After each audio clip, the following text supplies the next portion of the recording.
going on, everybody? Jyher here. Last time I made a guide, it was just about strategy, choosing your abilities, when to use them and stuff. This one's actually going to be going over talents and glyphs and ways to utilize these talents and glyphs. Which, now that I think about it, I probably should have done that last part on the strategy guide as well, but it's fine. It's fine. So, I'm gonna get into talents first. We're gonna view the actual summaries. The first thing is Heart Strike. This is a super good one. I'll be honest, I don't use it a ton. I feel like a little bit more efficient right now using Death Strike and Rune Strike, because Rune Strike only takes up runic power, and when you use, let's see, it should be here. Okay, we'll just skip Veteran of the Third War for now. But Blood Rites. Whenever you hit with Death Strike or Obliterate, the Frost and Unholy runes will become Death runes when they activate. So when these Death runes start messing with things, right, you'll end up seeing Death Strike coming off of cooldown, and you'll use a Heart Strike.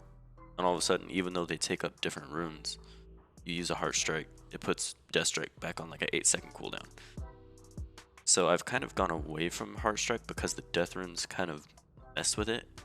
And I just use Rune Strike instead because it still does decent damage and they can't dodge, parry, or anything like that against it. So, you know, you're guaranteeing damage with it and you're saving runes for Death Strike, which ends up being super efficient.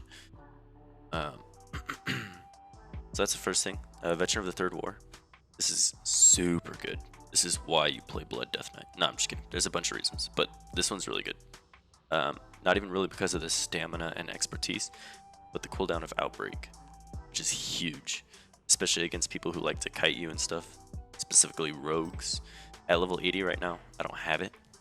The Outbreak becomes huge against them because you can get Icy Touch on them, right? You can get that Frost Fever, but it's really hard to get Plague Strike, and then you're spending runes and they're just dodging your Plague Strike. You're not doing any damage, right?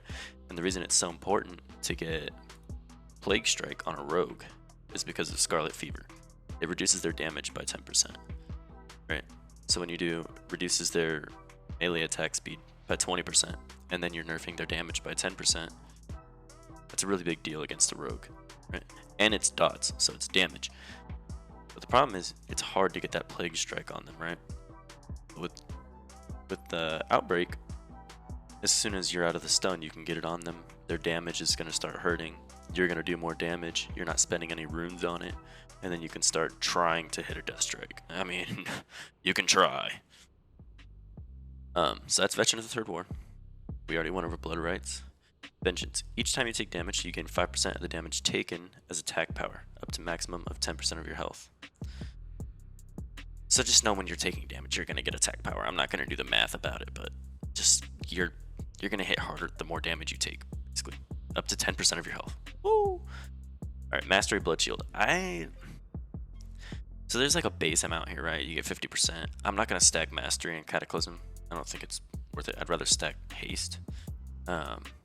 You're like the gains from the absorbs based on each Mastery point aren't big enough to really make it a priority. It's just like the 50% absorb is good, and that's really just what you want to keep it to.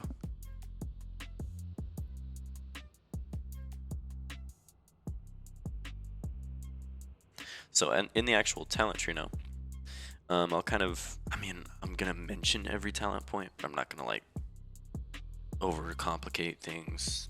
I'm not gonna talk about each talent point for 20,000 hours. Blade Barrier, you take less damage. Bladed Armor, you do more damage for every 180 armor you have.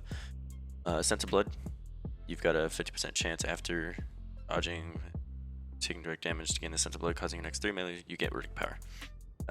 10% damage reduction, reduces the cooldown to Strangulate, increases melee attack power by 20% and range attack power by 10% of party and raid members, and it also increases your strength by 2%, so that's a party buff.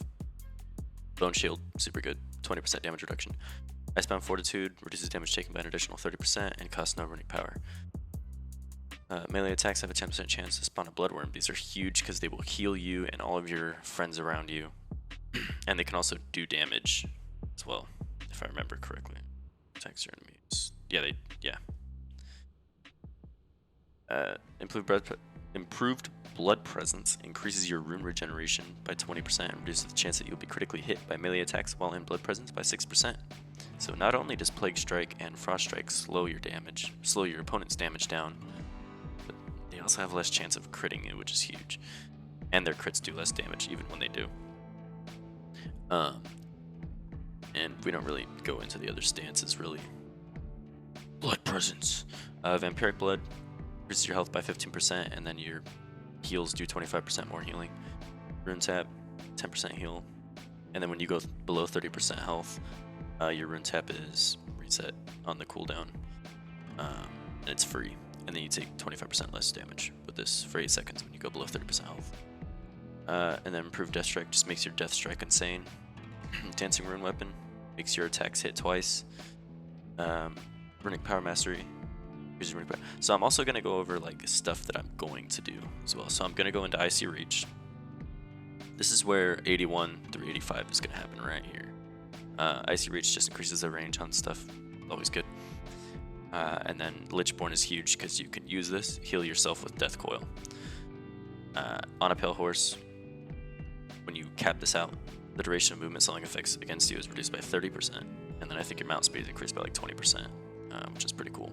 But it's mainly the thing you're getting kited with, right? You don't want kites to kill you, because you always get kited as Blood Death Knight. You're always going to be chasing people.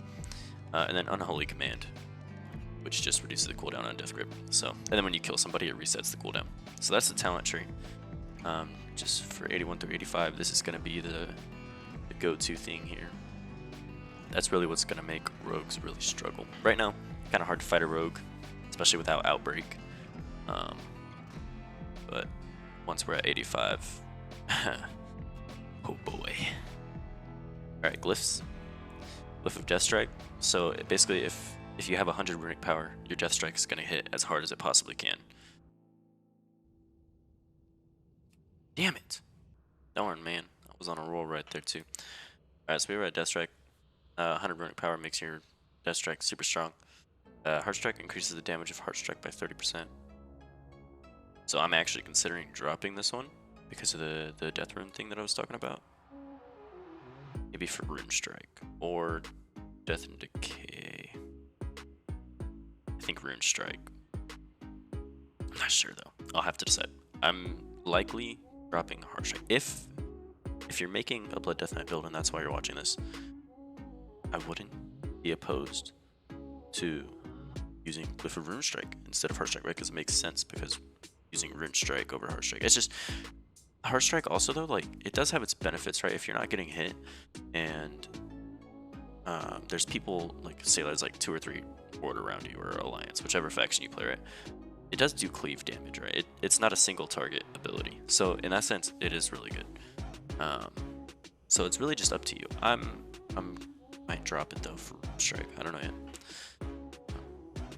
It might also, you know, it might be better though at 85 because I'll have Outbreak, and it does more damage based on the diseases you have present. So it's going to do 30% more damage when you have Outbreak on them, plus this 30%. So that's a 60% damage increase for Heart Strike. I mean, it's hard to argue with that. Shoot. We'll see. We'll see if at 85, if the runes become, or if the runes stay an issue, we'll probably switch to Glyph of Rune Strike. But ooh, it's close right now. I might just switch it until Cata launches, honestly. I don't know. It's in like 2 days. Who cares? And then Glyph of Death Coil. And then this one, I'll be honest, it's kind of a waste right now for me to have it on. I'm just ready for Cataclysm at this point. Really, you're not choosing this Glyph for the damage increase. You're choosing it for the healing increase when you use Lichborn. So yeah, I'm completely wasting a Glyph right now. It's fine. Anti-Magic Shell increases the duration of Anti-Magic Shell by 2 seconds. Bone Shield makes you faster by 15%. This is huge. This is one of the biggest glyphs. I'd say it would be Glyph of Death Strike and then Glyph of Bone Shield for the importance. Like, these two you need. And then Strangulate increases the duration of Strangulate by 2 seconds when you actually interrupt an ability. So it doesn't just like baseline increase the silence duration. You need to interrupt somebody while they're casting. Death's Embrace. This is freaking awesome.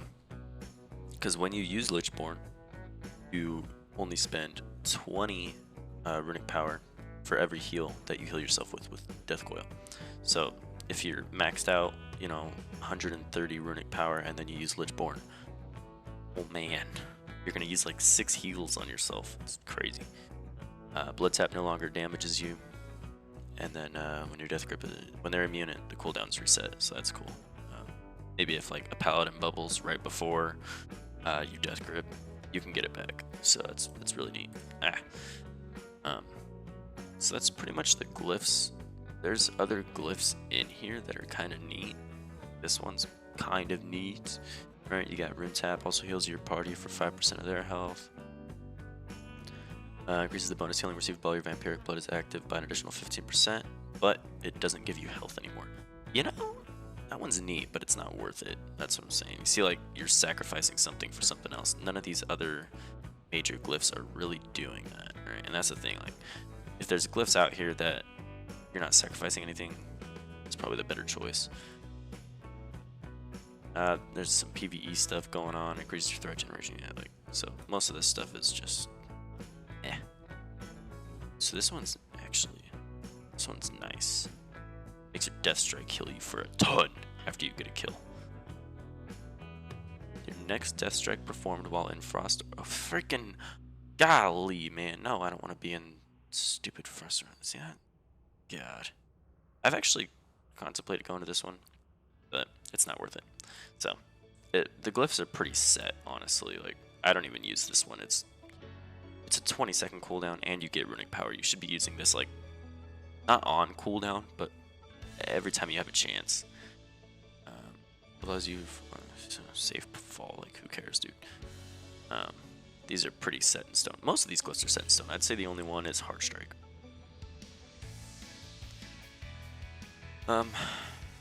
So I'm pretty sure that's about it. You know, we're just covering talents. Oh, I mean, I could do enchants and gems, but that stuff's gonna change in Cataclysm, so I don't know. This is what I have right now. I will say I'm gonna go away from these stamina gems. I'm pretty sure this was something that I was kind of experimenting with, like, ooh, is the stamina good? I mean, it's good. It makes me look cooler, like, you know, whoa, way more health, right? But I don't know, for actual effectiveness, I mean, it does help because it makes your Death Strike heal for more. Then you get a bigger absorb from the mastery, right? Because it gives you like an absorb. 50% of the amount healed, so you heal for more with more health, then you get bigger absorb. So that's cool, but we're not really spec'd into that. So yeah, no. That's pretty much it. You know, just Xing out hit, Xing out expertise. Haste, though. Reforged to haste. This is huge, right? Because it increases your attack speed, but more importantly, the rune regeneration. So this is at like, I want to say like 8.3 seconds with no haste, right? And I don't even have any haste gear, right? This is just me being reforged into it. All this Wrathful gear is crit, right? So reforging now, I get 14% from just reforging, and that decreased my rune regeneration speed by a full second. So when you actually can choose haste gear in Cataclysm, oh man, I don't think runes are going to be an issue, which makes me think Heartstrike should stay the glyph. I don't know. We'll see. We will see.